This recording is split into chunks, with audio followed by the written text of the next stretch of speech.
you. And glad you're here. And hopefully you had an easy drive in. I know your traffic was bad tonight. It was kind of crazy tonight, but it's okay. Good. I'm here now. Good. I'm glad you're here. We're going to read a bit of our service, introduce ourjewishcommunity.org, and then go into a conversation. So if you'll start, that. The days flow into one another without interruption. Time races on. The Sabbath is our means to divert time, a stepping off point, pausing with friends and loved ones to observe, then rejoice in the wonder-filled coincidence of living. There can be a sense of pleasure in every given breath. Blessed with tastes to savor and warmth to give and to receive, bestowed with gifts of sight and sound, we are obliged to cherish and revel in each smile, in every musical note. The Sabbath also awakens us to the silence between notes. It speaks of contemplation, the quiet delight of literature, of unhurried walks, of rare conversations. The Sabbath can be our interlude, our ritual pause in this lively current, our signal to step more lightly, to appreciate more profoundly, to dive more deeply into the questions that life is asking. So as you know, I'm Robert Barr, and this is Sharon Dittmar, and we're here at Congregation Beth Adam in Loveland, Ohio, and we're streaming this service from our studio, we call it Studio 18, as part of ourjewishcommunity.org. Ourjewishcommunity.org is a function of Congregation Beth Adam. It began about 8 years ago. We recognized many things, that the Jewish community and the world, in fact, was going through this massive cultural demographic shift. Technology was transforming the way we interact. It created a world that was much smaller because we could share information quickly. And we recognized that this would be a way to use technology to create a large Jewish community that had a different kind of voice. We understood that our voice here at Congregation Beth Adam is different. It's a bold Judaism that incorporates science and modernity, recognizes that the language of the past doesn't necessarily speak to us today, and that our ancestors had the right and the responsibility to create words that gave expression to who they were as individuals and as Jews, and that we have that same right and responsibility. Merely repeating what was said in the past isn't what it means necessarily for all of us to be Jewish. We can create and shape and do, and that's what this is about. So it's a great opportunity to share this with you, those who are watching in real time. We know that actually more people are watching offline. You're watching it recorded. So we're glad you're here. And if you watch in the recorded session, understand now with our new format, you can leave a note, a comment, and people can interact over the course of the week. So feel free to do that. And you can write me if you want at rabbi@ourjewishcommunity.org if you have a specific comment that during the week that I might not get to hear. So we're delighted you're here. I'm delighted Reverend Dittmar is here. We're going to light the Shabbat candles and then have a conversation. Do you want to start reading? And then I'll... Yeah. Do you want to light? Well, if you'll light down here, if you read the... It's his show. I will do as he asks. That's fair. The candles of Shabbat stand before us. First time you've ever said that. Okay, I'm sorry. I interrupted. Yeah. Waiting to meet the flame, longing to share their warmth, ready to shed their light. Like those who came before us, like all people, we find comfort and fear in flame. Endless swirl of fascination, mystery, and awe. Like those who came before us, like all people, we are graced with the desire and the will to understand. So we continue our ancestors' search for answers, pushing away the darkness of ignorance. The flames they saw as magic and beyond comprehension became flames of knowledge and hope. But still we look with wonder, inspired by their beauty and their power. We embrace the flames of Shabbat. We embrace the light, our vessel of mystery and understanding. As we light our Shabbat candles, we celebrate our journey, our quest, and our moments of peace. May the light of our people shine. May the light of Shabbat cast its warmth in our homes. May these candles burn with respect for all who push beyond the bounds of ignorance, for all who seek justice, for all who build community. May these candles burn with memory of all those who came before us. May we draw on the many ways our people have given voice to their ideas and their values. May we add our own insight to their glow. If you'll light, while I read Baruch ha'or ba'olam, blessed is the light within the world. Baruch ha'or ba'adam, blessed is the light within each person. Baruch ha'or ba'Shabbat, blessed is the light of the Sabbath. So, for those of you who've joined us online before, maybe you were here when Reverend Dittmar was with us a couple of weeks ago. Yes, 3 weeks. 3 weeks. So it's really great to have you back. Thank you. And we're going to continue. We have a different conversation each. There's a little smoke from. It's very smoky in here. Yeah, there's candles. That's the one problem with candles. So we're going to have a conversation, and our theme tonight is Thanksgiving, because in the United States, Thanksgiving is about about 2 weeks away, a little less than 2 weeks away, and I thought it would be a great opportunity to do that. There was a time, I don't know if you were in Cincinnati, there was a time we used to have a joint community interfaith Thanksgiving service. Oh. I don't think I was here. It was actually, it may have been St. John's, the Unitarian Church. It certainly was the Unity when Jack and Pat Barker were there, and one or two congregations, including Beth Adam, and I can't remember who else. And it slowly, over time, dwindled, frankly, and attendance got smaller and smaller, and the clergy involved decided that really there was more of us at one point, I think, than the congregation, so we all... Time to work on something else. That was it, that we decided. But certainly Thanksgiving's an important holiday, certainly for those of us in the United States. It marks all kinds of things, from the beginning of the holiday shopping season to football to gluttony to hopefully thinking and pausing. And I thought, tonight that we'd spend some time talking about Thanksgiving, because there is a relationship between Thanksgiving and the Unitarian. There is. Would you share that with us? Because a lot of us would just, maybe as little kids, we just grew up and, we learned about the Indians and Native Americans. They helped the Pilgrims, and that's Thanksgiving. 2 reasons I'm informed about this. One, I used to live in Massachusetts, and so when you live there, you go to Plymouth Plantation, you see the history, you learn about it. Oh, yeah. And also, I've seen the Rock, Plymouth Rock. It's much smaller than you'd think. And aren't there a lot of things like that when you go finally see, and you go, what, that's it? Yeah. That's it. That's it. It's just a little rock. And also, in my denomination, the Unitarian portion of our faith really is descended from the Puritans, which are part of the Thanksgiving conversation. Although I need to say the initial Thanksgiving, the first one, 1621, that we know about, took place between the Wampanoag Indians and the Pilgrims, who were in Plymouth Bay, slightly different from the Puritans who settled Massachusetts Bay in Boston. Wow. There is a little bit of a difference between them. The Pilgrims being real separatists, the Puritans being unhappy and eventually separating, but not as strident as the Pilgrims. They both, however, had this Calvinist theology, which always surprises people. So for those of us who aren't Calvinists, can you give us I'm going to give it to you. Okay. Predestination, that those were elect to go to heaven, and the sign of election is on your forehead at birth. Isn't that crazy? Wow. I know. Really? Okay. I trust you, but I've never... And this is where we get the... Pull yourself up by your bootstraps, I think. Right, it's a trickle-down effect from this theology that I frankly don't find very helpful in human life or to make meaning of our life, because I think some people rise from extraordinary circumstances to do great things. I also think others suffer incredibly unfairly, and it has no relation to how they were born or where they were born. Yes, but also there was this concern for both the Puritans and the Pilgrims about moral depravity and sin. Right. When the Unitarians break away from this Puritan tradition, they really break away over the idea of sin. Really? They're like, can't we focus on human potential rather than human sin? Which is, and for those of us who are in the Jewish community, I mean, sin is...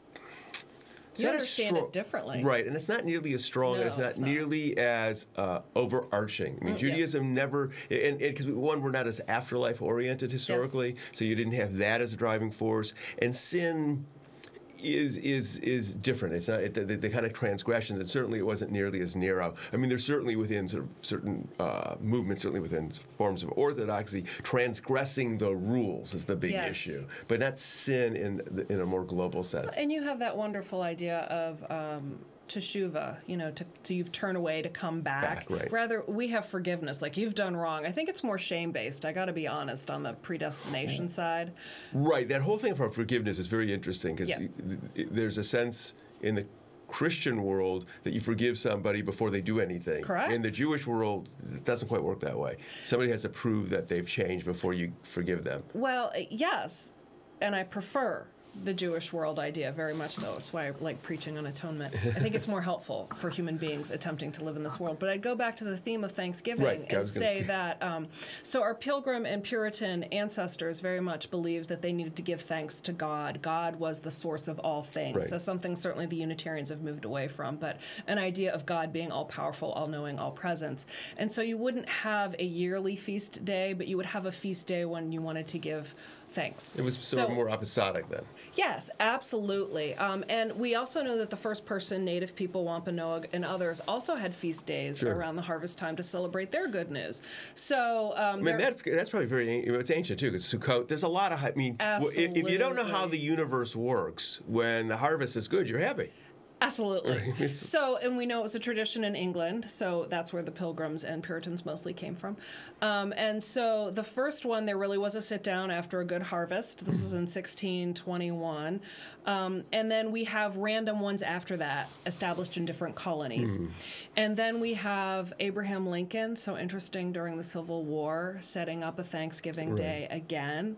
And then we don't have it more formalized until World War II. Again, a time of war with Franklin Delano Roosevelt, who moved it up a week to help with shopping. Right. No, that actually is related to Cincinnati, because I think it was the Lazarus or some of the local. I think it was some of the, because there were some department stores there. For some reason, I think it was a local that they went in, because what happened was when it was set up as being the last Thursday of November, there had been 5 Thursdays in November, it shortened the shopping to Christmas, and they wanted to expand. They wanted to expand it, because you think about it, for a lot of businesses, the Christmas season is when they make the profit. Yes. I mean, they survive all year long, but the profit is between that period. So to move the shopping season was really important. It also sort of changed both Christmas and, I think, Hanukkah as a function of it. They became gift-giving children's holidays. Interesting. But that's a conversation. So Thanksgiving was, when there was war, Roosevelt and Lincoln thought it was important to pause. And remember something good in a time of crisis. Right. And then Thanksgiving, there would be the themes of gratitude and grace is unmerited favor. So for those who have a more orthodox understanding of God, it'd be, God has given me favor, unmerited. I didn't do anything to deserve it. It came from me as from above. That's a wonderful thing. I'm going to celebrate it. So it'd be very pious in that way. So now the question becomes, those of us who are sort of modern folks, what does it mean to have Thanksgiving today, and what does it mean? How does it affect us? Do you talk about that when you talk about Thanksgiving at your congregation? Oh yeah, I'm always very ambivalent about Thanksgiving. I have been for a long time, because when I teach the history of the Puritans and the Pilgrims arriving, which I often have to do in order to teach Unitarian Universalist history, I always teach they came for freedom for themselves, but not for everyone else. And so when they came here, they wanted their way to be free, but they did a great job of chasing out the Quakers, the Anabaptists, and the people who were here first, the Wampanoag, the First Persons. And so I have a real ambivalence about Thanksgiving in general. So because we've talked about because there was different religious groups that were competing and fighting in America. Absolutely, it was not this whole happy-go-lucky thing. No. And that too becomes a sort of interesting issue, and this is a challenge with every holiday. If you go back far enough, the thing with Thanksgiving, we have a pretty good understanding of its origins, and we know some of it.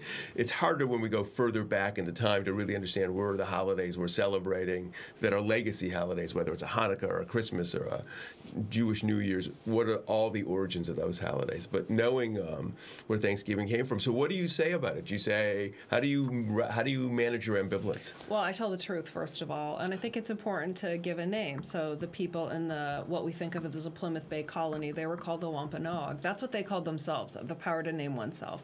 And, they still exist as a tribe today, although not nearly as many as there were And where before. are they now? That's a great question. In Massachusetts, they I'm are. not quite sure. Oh, because some of the tribes are like the Miami tribe, which is associated with Miami University, and got moved. I think they're Nebraska. I mean, you're right. Because they got pushed out from where they were, and I think it's an interesting issue. Without rolling into too much politics, we're having a debate in America about immigration. Yes. And the reality is we all came from somewhere, all of us, other than the Native Americans. And it really, and people say, well, that's so silly. It really isn't. I mean, the fact is, I spent much time in Korea this summer, and I was with we were having dinner with other faculty from universities. We were talking, and it was very interesting because they referred to me and America. You're immigrants. We all look alike here. We all have the same history. There's Korean food, tradition. They said, but you're Americans. You have Irish food, some of you, and some of you have Polish food. Hey, we and have jazz. Did you tell them that? Oh, we had jazz. Yeah, that's Great American contribution. Right. But it was interesting because their perception of America is people came from and continue to come from all over to create this country, and other countries like Japan and China and Korea were more homogenous. Right, where the people were always there. Which is interesting as we're having this conversation about the good and the bad of Thanksgiving. Maybe one of the conversations around people's Thanksgiving table is about this duality or this ambivalence about what does it mean to have been somewhere else before we came here, even though if we don't remember it, because it doesn't. So my grandparents were European born. I don't think about Poland and Russia as my home. Mm-hmm. I've been there, and I walked around, and I went, oh, I recognize the food, because I eat it. I grew up eating it. Mm-hmm. But I didn't go, this is my place. And I never thought of myself until somebody said, oh, you're like a second generation American. It's like, well, I guess I am. Yeah, you are. And it's just never, but I don't think of it that way. So when I think of Thanksgiving, I actually think about inclusion and exclusion, and so something we try and teach in Unitarian Universalism is we call the first principle, respect the inherent worth and dignity of every person. And so I think it's nice to broaden your idea of Thanksgiving. For a lot of people, it's just a family event. Could you invite a stranger in? Could you invite someone who doesn't have a place to go for Thanksgiving to come? And someone may be different from you. I think America is still struggling with difference. Obviously, we're full of difference. Right. We're still struggling how to understand difference. Right. From the big difference to the little difference. I mean, and there's a range of that. I think it's easy to focus on the big difference a lot because it gets more press. But I think it's a lot of difference. I think actually a family, that's part of the reasons oftentimes Thanksgiving is stressful because the family gets around the table and there's lots of differences around it, right? Right? Isn't that what happens? There's that I still remember as a kid during the Vietnam era, and we had around our table we had different views of Vietnam. I was younger, so I wasn't part of it. This was for the adults. I was at the kids' table. You just observed. But I remember really heated arguments about what was going on in America during Thanksgiving. Because people were talking about it. Because just because you're related doesn't mean you're the same. No. And I think that issue of who sits around your table is a very interesting notion. Yes. And who you don't invite to your table. Yes. There's some very interesting rules. This year at our table, it's a very diverse crowd, which will be very interesting to see too. It's going to be very interesting to see how they can engage with one another. Right, and there's usually too much food and too much drinking. Right. Who knows? Right, because I think there's that other element of Thanksgiving, because there is that sort of carnivorous gluttony, as you mentioned. I was going to try to avoid gluttony again, but I think there is. We eat a lot, and it becomes this big event. And oftentimes people. Well, and so that's interesting. So I think it's wonderful to be grateful. You don't need to be leaving God to be grateful. No. Life can be good. You can be grateful someone loves you. You can be grateful you're healthy, your children are healthy. You can be grateful there is beauty outside, right? So anyone can be grateful at any time. And I think when you are grateful and when you know you're grateful and can name your gratitude, you're more likely to be humble and have a sense of humility. Right. Like, not everything is given. I think you're more able to understand we're not always in control, to celebrate what is good, to sometimes hold then what it harms or hurts or is bad. And I think sometimes the gluttony is our attempt to self-soothe our sadness or bear our families or whatever pain we're suffering on that day. Like, just give me more wine and I'll put up with whoever. But I think, for example, I make my family say a prayer. Now, I need to say that in my household, my son and my husband, neither of them believe in God. Mm-hmm. And we say a prayer. I start at Creator God, Spirit of Life, and they're like, okay. But we have to say, at every time we say a prayer, one thing we're grateful for.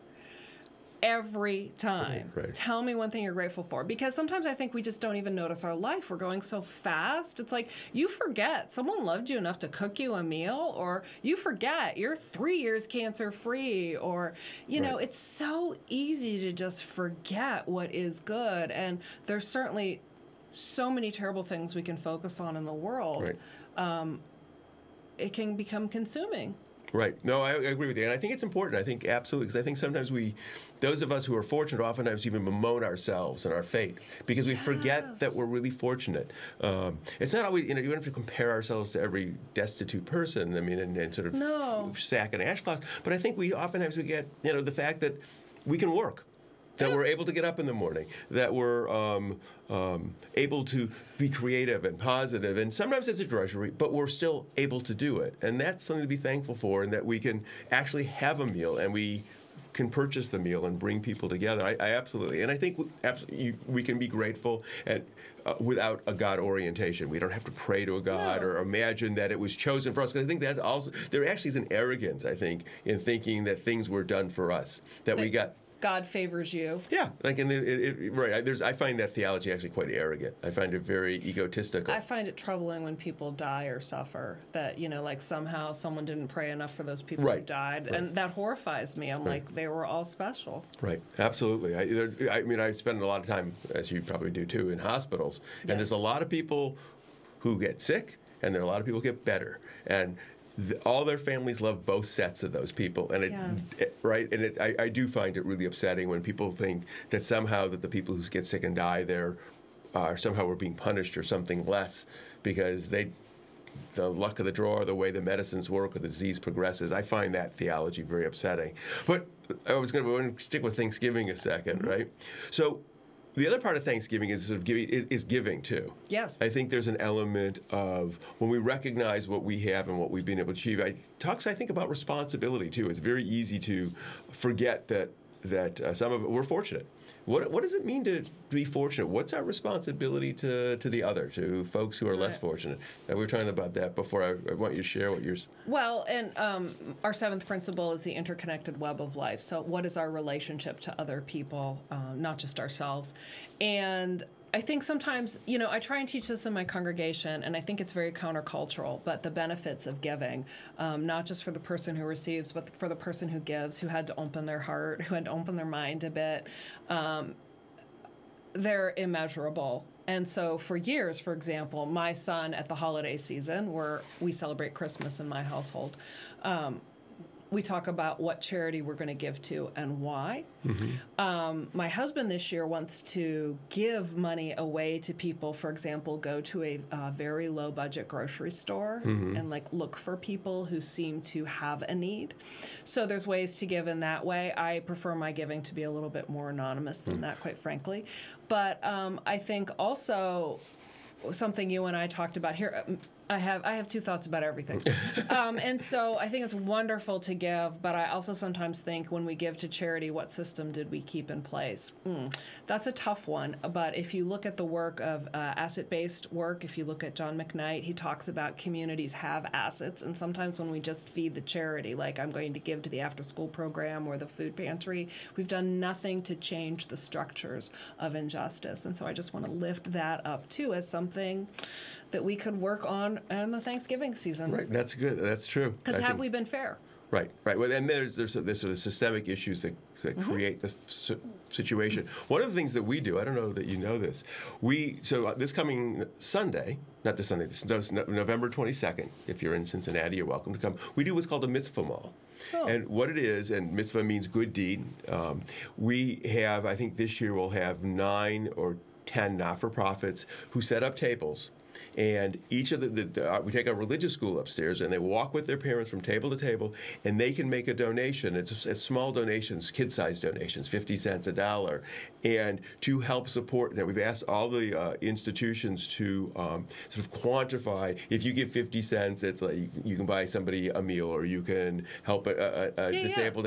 And so we've had Hospice of Cincinnati come, which was really interesting because they were really worried because they were working with little kids, and the person from hospice said it was so moving because the child came up to her and she said, I'm from hospice. And the child said, oh, I know what hospice is. My grandfather was there, or my grandmother was there, and they died there. And it meant so much. And it was really interesting because the adults, I think, were so really taken with interacting with kids to learn. So it was about teaching, giving, kids to give. And then they were given a little card that said, in your honor, in celebration of so-and-so made a donation too. And that was the gift that they could give people on the holiday. So along with traditional gifts, they were giving donations.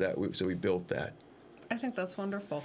One of the things I might recommend for anyone who does give something is if you give something, talk to someone about what it meant to you, or you won't understand fully what it meant to you. If you do something as a family, talk about it as a family. So something else I sometimes do is when we go to a restaurant, and I can remember recently going with my son, and I saw a woman there with 4 children, and they all had like a plate of food, and she had like a cup of soup. And we were not at a pricey restaurant. And I immediately observed this is a woman trying to feed her family who ate less so they could have something. Well, we paid for her bill and left. And I hope the waitress truly paid for her bill instead of pocketing it. But it was great for my son and I to talk about that. What did it mean? And it's interesting if you probe yourself, what you'll find comes forward for you and why it matters. Right. And I've seen it's interesting because those are the kinds of things, those acts of generosity. I was with some folks who knew the waitress and recognized that really was really struggling and left a disproportionately large tip. Yeah. And I just did it. And you hear those stories and you begin to realize those acts do reverberate. They have a ripple effect. So with Thanksgiving just around the corner, I think this is really important that we talk about Thanksgiving. We talk about what we're grateful for, remembering if we're fortunate to be grateful. And even, it's interesting, even in the worst of times, there can be something that happens that we can say, there's a spark of hope there. There's something positive. And that's important to remember those things and what we can do to make it better for somebody else. You can choose to be grateful. Viktor Frankl says. That's right. The last power is the power to choose. And that was, that's a great ending because that was what Vic Strecker, who spoke here about On Purpose, talked about choice. The choice we have to respond to every situation. To be grateful and also to do is another element, right? We can do something and make the world a better place. So I want to wish all of us who are around, those of you who are here, those watching and joining us online, a happy Thanksgiving. And if you live outside the United States, because I know folks who do, you can still maybe sort of tap into the American experience. You can sort of try to watch an American football game, or not, but just take a time to also be grateful and to celebrate and to help. So we're glad you're here. We're going to continue our service with a challah reading. All right. Okay, you're going to read the challah? I am. Okay. At this moment, we come together to welcome the Shabbat. We take pause, breathe in life, and reflect on the importance of each of our lives. We feel the touch of spirit on the body, the warmth of fellow human beings. We embrace our uniqueness and our diversity, our capacity to create, to explore, to change our world. In sharing the challah, this Shabbat bread, we nourish our spirit. We are connected with each other, with our ancestors, with the earth, the sky, the whole of nature. Baruch Malkapeinu, blessed is the work of our hands. Baruch Hazon Ha'adam, blessed is the vision of our minds. Baruch Lechem Ha'aretz, blessed is the bread of the earth. And then if you have some wine or some juice, feel free to join me. Life is a wondrous gift. The mind observes with awe and appreciation flows from the heart. Life's joyful bounties are unveiled. Such treasures abound in ordinary moments. Familiar face, the simplicity of a smile, tender kisses, the warmth and security of a hug. Enchanting melodies, the grace of dance, the coolness of sculpted marble, a remarkable story. The complexity of atomic structure, thunder's reverberation, the shimmering of the rainbow, intoxicating rose petals. These moments become opportunities to affirm that which is good. As we lift the cup, a tribute to life's enchantments, may we find joy and contentment in our human endeavors. Bruchim chachayim ba'olam, blessed is the life within the world. Bruchim chachayim ba'adam, blessed is the life within each person. So we say l'chaim, to life. L'chaim. A couple quick announcements. So we talked about choice and Viktor Frankl. So I want to encourage all of you who are joining us to go to ourjewishcommunity.org. And on the slider there, you can see there's an interview with Vic Strecker. You can go right to Cincinnati OJC, and that interview is there as well. He is a faculty member at University of Michigan, did a lot of research about life, and because he came out of a dark place, the death of his daughter, and he talks about purpose as being so important, making a difference. So given our conversation, I urge you to go look at it. The interview's about 5 minutes. There's also his website there called dungbeetle.org. Click on that. You'll understand why it's called dungbeetle.org. But listen to what he has to say. There's also some blogs written by different people about their experience of hearing him talk. I absolutely urge you to do that. It really is a good, frankly, great conversation for Thanksgiving. And he actually has an app about how to live one's life, to help measure one's success in living one's life based upon the purpose we've already articulated, to know how it's working. So we do that. The Steen Metz interview is still there. That's with Steen, who's a Holocaust survivor. I would urge you to look at both of those. Go to ourjewishcommunity.org on our Facebook page. I talked about our Zazzle, the Hanukkah and Christmas cards that we've produced. You can go to Zazzle and take a look at them. So there's lots and lots going on. Next week, Rabbi Rachel Sabbath Beit Halachmi will be here. So we're going to continue our conversations. I think we're going to move into a bit of theology. She's an expert into certain theologies that I want to explore with her. So we have a lot going on. Keep checking back. Keep on participating. It's wonderful that we can create this remarkable community together. And we say each week, may we know blessings those who are near. May we know blessings those who are far. May the Sabbath bring its goodness to everyone soon, wherever they are. Shabbat Shalom. Shabbat Shalom.